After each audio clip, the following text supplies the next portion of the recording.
Hello students, हमने P science का second chapter शुरू किया था चुनाव प्रक्रिया। उसमें चुनाव आयोग या निर्वाचन आयोग के कौन से कार्य होते हैं वो हम देख रहे थे। उसमें सबसे पहले हमने देखा था मतदाताओं की सूची तैयार करना। 18 वर्ष पूर्ण आयु वाले हर भारतीय नागरिक को किसका अधिकार मिलता है? मतदान का अधिकार जो है वो संविधान से प्राप्त होता है और इस अधिकार का उपयोग करने के लिए उसका नाम जो है वो मतदाता सूची में होना अनिवार्य है। और यही कार्य जो है वो किसके द्वारा किया जाता है? निर्वाचन आयोग के द्वारा किया जाता है। मतदाताओं की सूची बनाना, उससे अद्यतन बनाए रखना। अद्यतन यानी क्या? अपडेट, क्योंकि एक क्षेत्र से दूसरे क्षेत्र में, एक राज्य से दूसरे राज्य में, तो इसलिए मतदाताओं की सूची जो है हमेशा अपडेट करनी पड़ती है। नए मतदाताओं का समावेश होना, किसी की मृत्यु हो जाती है तो किसी की उम्र 18 साल हो जाती है तो नए उसमें हमेशा मतदाताओं की संख्या जो है वो ऐड होती रहती है। नए मतदाताओं का समावेश करना आदि का कई प्रकार के कार्य जो है वो किसके द्वारा किए जाते हैं? निर्वाचन आयोग के द्वारा किए जाते हैं। और निर्वाचन आयोग के द्वारा ही मतदाताओं को क्या प्राप्त होता है? पहचान पत्र जो है वो क्या होता है? प्राप्त होता है। यहाँ पर देखिए, क्या आप जानते हैं राष्ट्रीय मतदाता पंजीकरण के लिए विशेष मतदाता जागृति अभियान चलाया जाता है। 27 जनवरी को जो है राष्ट्रीय मतदाता के दिवस के रूप में जो है वहाँ पर लोग जो है अपने अधिकार के प्रति जागरूक हो, इसलिए राष्ट्रीय मतदाता दिवस जो है वो मनाया जाता है। दूसरा, अगर मैंने इसमें प्रश्न भी यहाँ पर बताया था कि चुनाव या निर्वाचन आयोग के कार्य स्पष्ट, मैं बार बार दोनों शब्द का उपयोग इसलिए कर रही हूँ कि आपको दोनों शब्द जो है वो पता होने चाहिए। चुनाव आयोग और निर्वाचन आयोग एक ही है। उसका दूसरा कार्य है चुनाव की समय सारणी यानी टाइम टेबल और संपूर्ण कार्यक्रम निर्धारित करना। चुनावों की समय सारणी और संपूर्ण कार्यक्रम निर्धारित करना यानी चुनावों को पूर्ण रूप से संपन्न कराने की जिम्मेदारी जो है वो किसके ऊपर होती है? निर्वाचन आयोग के ऊपर होती है। और इसीलिए चुनाव की समय सारणी यानी टाइम टेबल जो है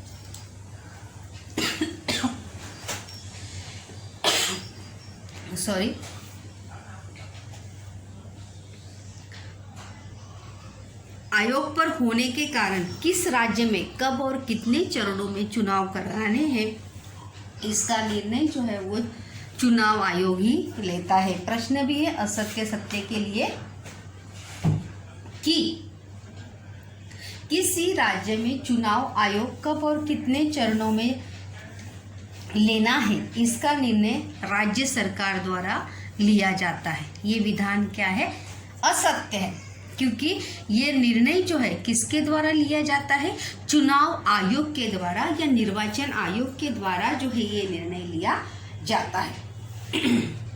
मतलब कौन से राज्य में कब चुनाव होगा और उसका पूरा कार्यक्रम जो है वो कौन निर्धारित करता है? मतलब चुनाव कब होगा से लेके चुनाव के परिणाम घोषित करने तक पूरा आयोजन जो है वो किसके द्वारा किया जाता है? निर्वाचन आयोग के द्वारा किया जाता है। तीसरा, अगर हम कार्य यहाँ पर देखेंगे तो वो है प्रत्याशियों उम्मीदवारों के आवेदनों की छानबीन करना। मतलब जो उम्मीदवार या प्रत्याशी यानी जो राजनीतिक दल के नेता, सर्वसाधारण भाषा में देखेंगे तो जो राजनीतिक नेता चुनाव में खड़े होते हैं उनके आवेदनों की क्या की जाती है?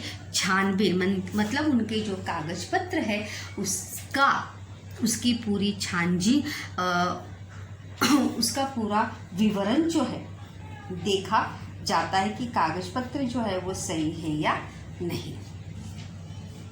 देखिए यहाँ पे दिया भी है कि चुनाव की तारीख को की घोषणा होने के बाद विभिन्न राजनीतिक दल जो है अपने अपने प्रत्याशियों को चुनाव में खड़े करते हैं। जैसे ही चुनाव की तारीख जो है वो घोषित होती है वैसे ही उसके बाद राजनीतिक दल जो है अपने प्रत्याशियों को, अपने उम्मीदवारों को किसमें खड़े करते हैं? चुनाव में खड़े करते। साथ ही कुछ प्रत्याशी किसी भी राजनीतिक दल का समर्थन न लेते हुए स्वतंत्र रूप से चुनाव लड़ते, जिससे निर्दलीय चुनाव लड़ने वाले जो किसी भी दल के नहीं, जिसे अगर हम कहेंगे तो अपक्ष उम्मीदवार भी उसे कहा जाता है।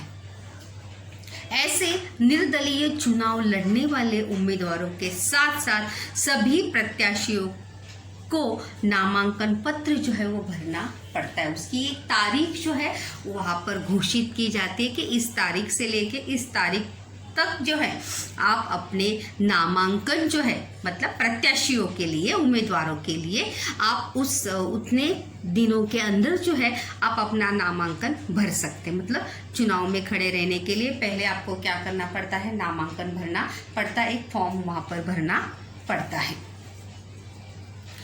उसमें स्वयं की संपूर्ण व्यक्तिगत जानकारी जो है वहाँ पर लिखनी पड़ती है और उस फॉर्म में जो है वहाँ पर उस व्यक्ति की, उस प्रत्याशी की, उस उम्मीदवार की पूरी वैयक्तिक जानकारी जो है वहाँ पर लिखी जाती है। उसका नाम, उसका बैकग्राउंड, ये सभी, उसकी इनकम कितनी है, इनकम सोर्सेस कौन से है, ये पूरी जानकारी जो है वहाँ पर उसे आवेदन में लिखनी पड़ती है। निर्वाचन आयोग द्वारा इन आवेदन पत्रों की कड़ी जांच पड़ताल अथवा छानबीन की जाती है और प्रत्याशी और उम्मीदवारों के द्वारा जो कागज पत्र भरे गए हैं, जो जानकारी लिखी गई है, उस जानकारी की क्या की जाती है? छानबीन। छानबीन यानी क्या? पूछताछ, जांच पड़ताल, ये सही है या नहीं। मतलब किसी उम्मीदवार ने, किसी प्रत्याशी ने जो अपनी जानकारी उस नामांकन पत्र में भरी है वो सही है या नहीं। और पात्र प्रत्याशियों को चुनाव लड़ने की अनुमति दी जाती है और उसके बाद ही पूरे कागज पत्रों की छानबीन होने के बाद ही उस प्रत्याशी उम्मीदवार को जो है चुनाव लड़ने की अनुमति जो है वहाँ पे दी जाती है। चुनाव में खड़े होने की अनुमति जो है वहाँ पर उसे दी जाती है कि आप चुनाव लड़ने के लिए क्या है? पात्र है।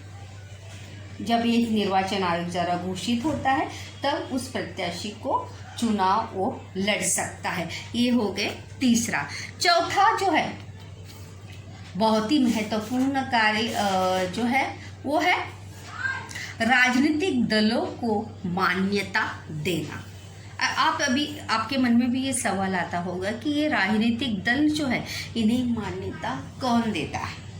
तो इन्हें मान्यता देने का परमिशन अगर हम कहेंगे तो इन्हें कौन परमिशन देता है? अपने देश में बहुदलीय पद्धति है। बहुदलीय पद्धति यानी बहुत सारे राजनीतिक दल मिलकर क्या बनती है? सरकारें हमारे देश में बनती है, जिसमें क्या कहा जाता है? गठबंधन की सरकार, जो हमें केंद्र में भी देखने को मिलती है और राज्य में भी देखने को मिलती है, जो गठबंधन से बनी है।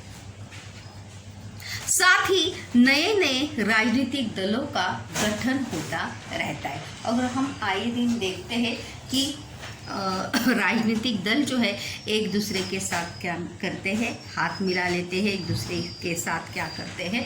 गठन करते, उसे कहा जाता है गठबंधन। क्या कहा जाता है? गठबंधन, राजनीतिक दलों का गठबंधन। राजनीतिक दलों में फूट पैदा होकर नए राजनीतिक दलों का निर्माण भी होता है और कभी कभी ऐसा भी होता है कि दो राजनीतिक दल होते हैं, नहीं मतलब एक राजनीतिक दल होता है, उन नेताओं के बीच में प्रतिनिधियों के बीच में क्या होता है, किसी बात को लेकर विवाद खड़ा होता है और उसी विवाद को लेकर क्या होता है, नए दलों का निर्माण जो है वो होता है। इसके बारे में पूरे विस्तार में हम 3rd चैप्टर में ज़रूर पढ़ेंगे राजनीतिक दल।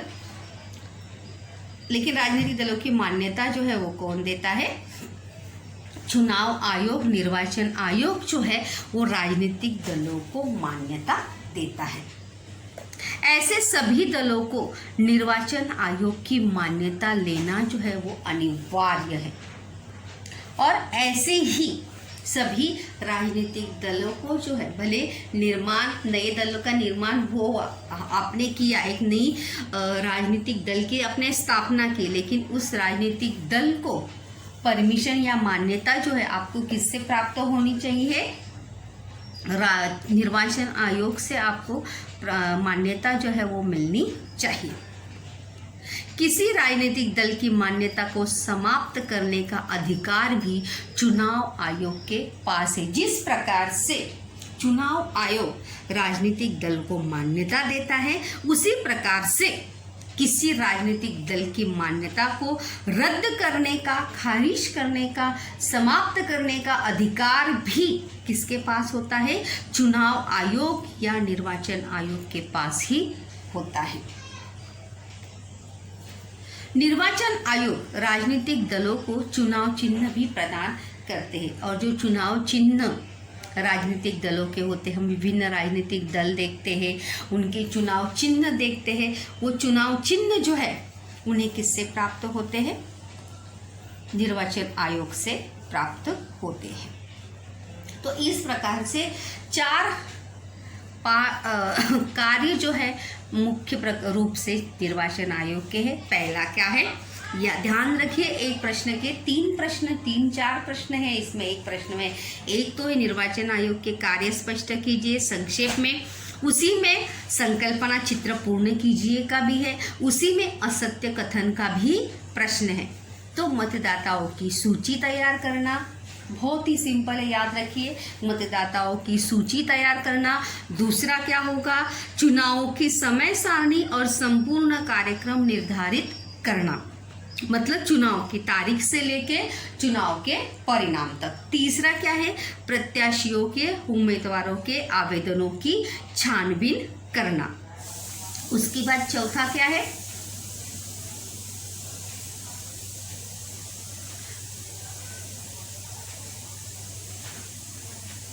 राजनीतिक दलों को मान्यता देना अथवा रद्द करना, चुनाव संबंधी सभी विवादों को हल करना। अगर किसी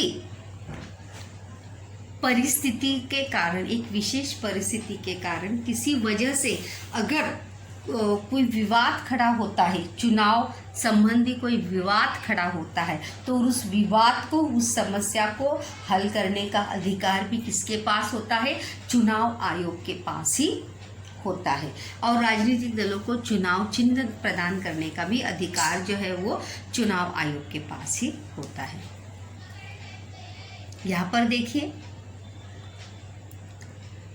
क्या आप जानते हैं कि निर्वाचन आयोग किन निकषों पर राजनीतिक दलों को मान्यता प्रदान करता है? मतलब कौन से नियम होते हैं, कौन से निकष होते हैं, कौन सी बातें होती है जिसके आधार पर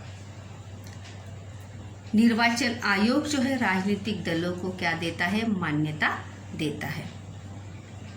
ऐसा क्यों, ये भी देखिए, क्योंकि इसी के ऊपर प्रश्न भी आते हैं बीच में से। अनुसूचित जातियों और अनुसूचित जनजातियों के लिए कुछ निर्वाचन क्षेत्र जो है वो आरक्षित रखे जाते हैं।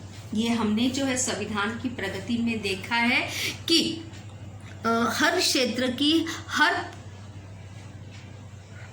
देश के हर क्षेत्र की प्रगति सही तरीके से हो, समान हो, इसलिए अनुसूचित जातियों और अनुसूचित जनजातियों के लिए जो है कुछ निर्वाचन क्षेत्र जो है वो आरक्षित रखे जाते, क्योंकि देश की प्रगति में वो भी अपना योगदान दे सके, वो किसी कारणवश वंचित न रह सके, इसलिए उन्हें भी अपने अधिकार का उपयोग करने के लिए ऐसे निर्वाचन क्षेत्र जो है वो आरक्षित रखे जाते हैं।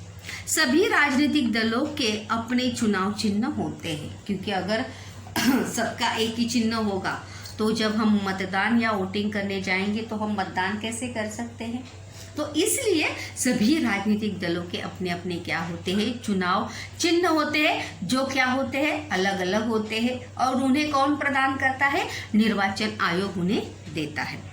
तीसरा है मतदान और मतगणना के समय राजनीतिक दलों के अधिकृत प्रतिनिधि उपस्थित रहते हैं। शुरुआत में जब मतदान और वोटिंग या काउंटिंग होता है तो उस समय राजनीतिक दलों के अधिकृत प्रतिनिधि जो है वहां पर उपस्थित रहते हैं। दूरदर्शन और आकाशवाणी जैसे संचार माध्यमों पर अपने विचार व्यक्त करने के लिए सभी मान्यता प्राप्त राजनीतिक दलों को समान अवसर प्राप्त रहता है। ये अधिकार जो हमें संविधान ने दिया है कि हम अपने विचारों को प्रकट कर सकते, फिर चाहे वो राजनीतिक दल छोटा हो, प्रांतीय दल हो या राष्ट्रीय दल क्यों ना हो। कोई भी राजनीतिक दल जो है वो अपने विचार व्यक्त कर सकता है। ऐसा क्यों करना पड़ता है? प्रत्याशी के चुनाव में खड़े होने के लिए आयु सीमा की शर्त होती है, फिर भी अन्य जानकारी निर्वाचन आयोग को देना क्यों आवश्यक होता है?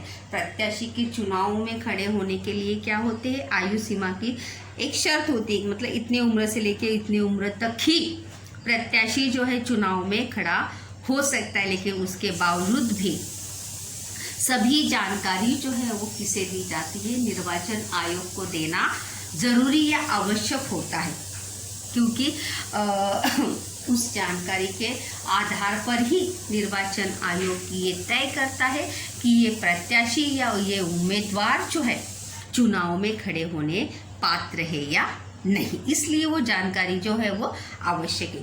प्रत्याशी को अपने पास की संपत्ति का ब्यौरा निर्वाचन आयोग को क्यों देना पड़ता है? जब कोई भी प्रत्याशी या उम्मीदवार जब चुनाव में खड़ा रहता है, जब वो आवेदन पत्र, नामांकन पत्र भरता है, तब उस प्रत्याशी, उस उम्मीदवार को अपनी पूरी संपत्ति का विवरण, ब्यौरा यानी क्या विवरण जो है वो निर्वाचन आयोग को देना पड़ता है कि उस प्रेजेंट टाइम में उसके पास कितनी संपत्ति है, कितनी संपत्ति का वो मालिक है। ये सभी पूरा विवरण जो है उसे निर्वाचन आयोग को देना पड़ता है।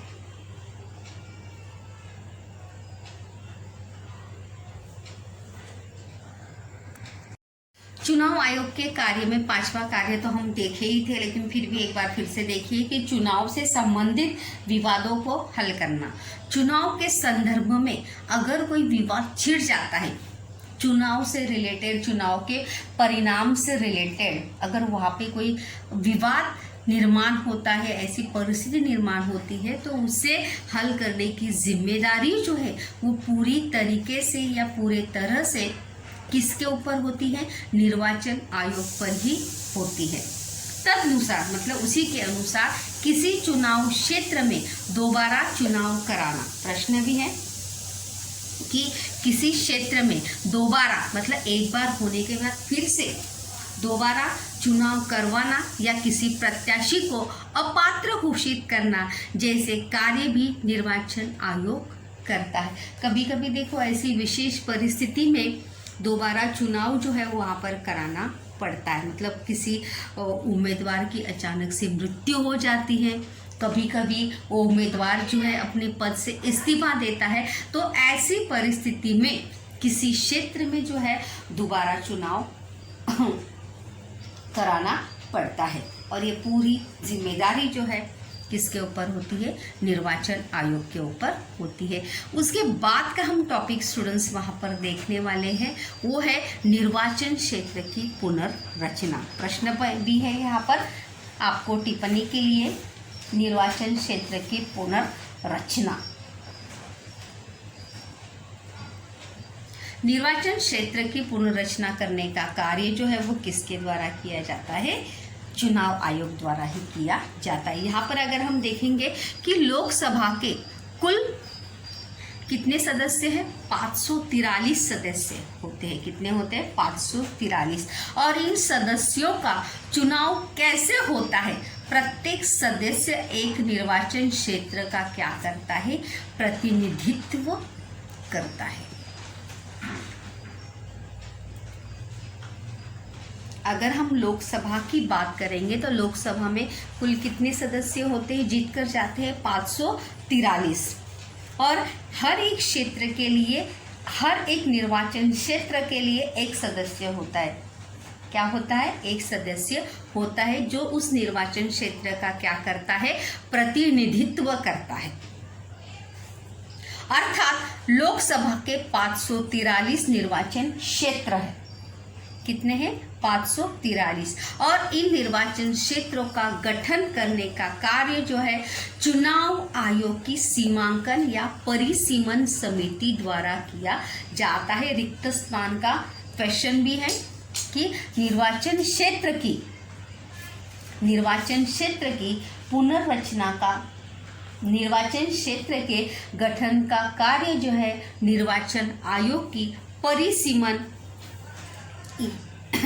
सीमांकन या परिसीमन समिति द्वारा किया जाता है। याद रखिए, कौन सी समिति द्वारा, परिसीमन समिति द्वारा जो है वो कार्य वहां पर किया जाता है कि कौन सा क्षेत्र जो है किस सदस्य के लिए होगा। यह समिति किसी के भी दबाव में न आते हुए अपना कार्य जो है वहां पर वो करती है।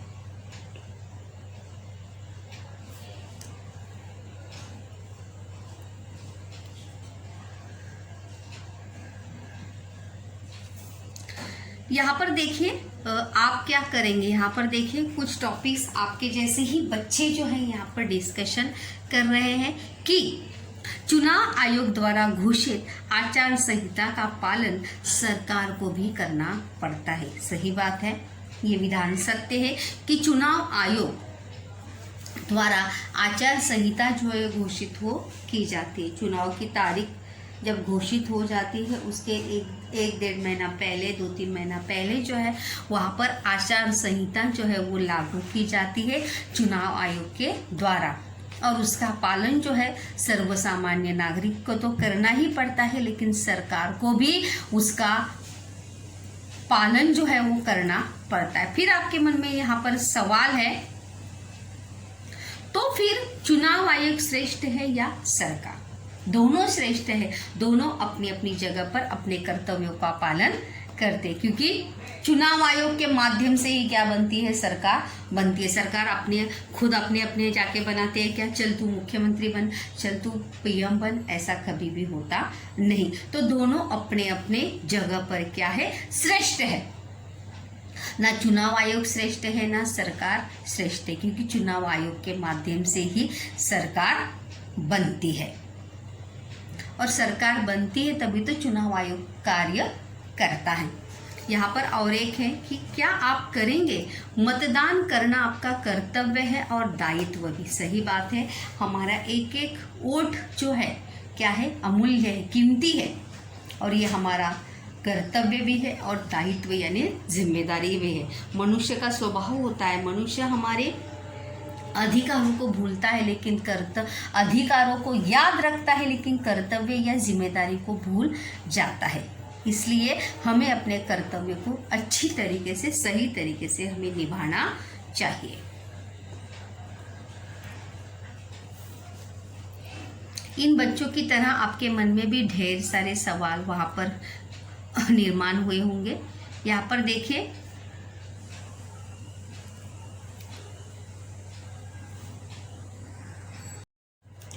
यहाँ पर अगर हम देखेंगे तो निम्नलिखित में से किन दो कारणों से आचार संहिता का भंग होता है, ऐसा आपको लगता है? जैसे कि मैंने कहा कि चुनाव के समय चुनाव जो है निष्पक्ष वातावरण में हो, दंगे फसाद ना हो, तो इसलिए चुनाव आयोग द्वारा किसका आचार संहिता जो है वो लागू की जाती है। तो आपको कौन से ऐसा लगता है? देखो, प्रत्याशियों का बस्ती के लोगों में घरेलू चीज़ों का विवरण करना।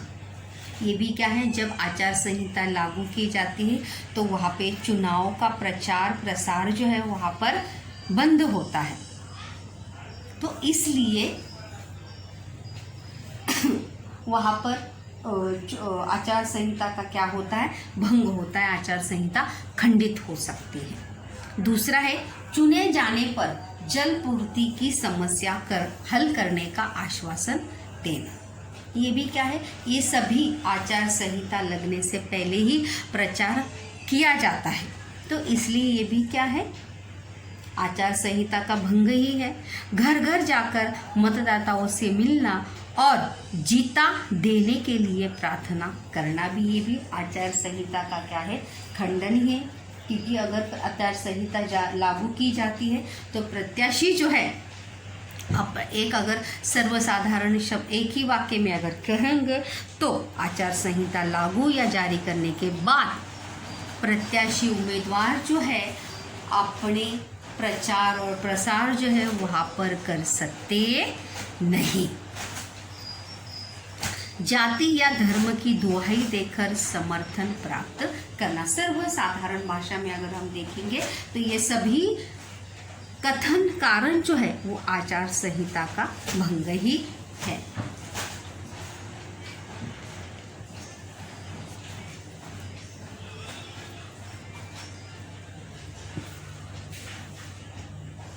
मतदाताओं के लिए बनाई गई आचार संहिता से आप किन अन्य नियमों का समावेश करना चाहेंगे, मतलब आपको क्या लगता है कि उसमें कौन से और होने चाहिए।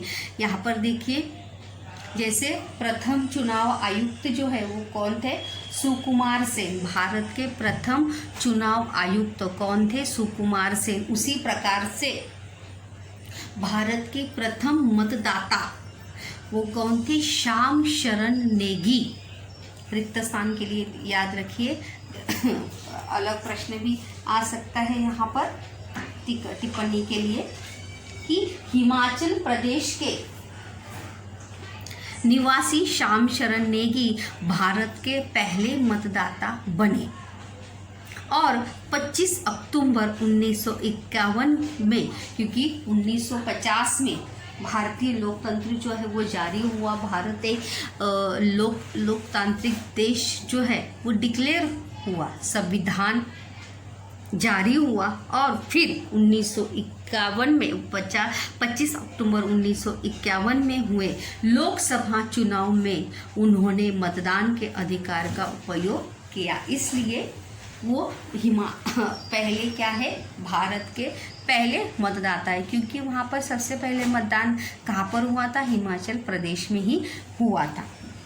तो इसलिए श्याम शरण नेगी ये भारत के क्या है, पहले मतदाता है। रिक्त स्थान के लिए याद भी रखिए कब हुआ था, 25 अक्टूबर 1951। कौन से राज्य में हुआ था, हिमाचल प्रदेश।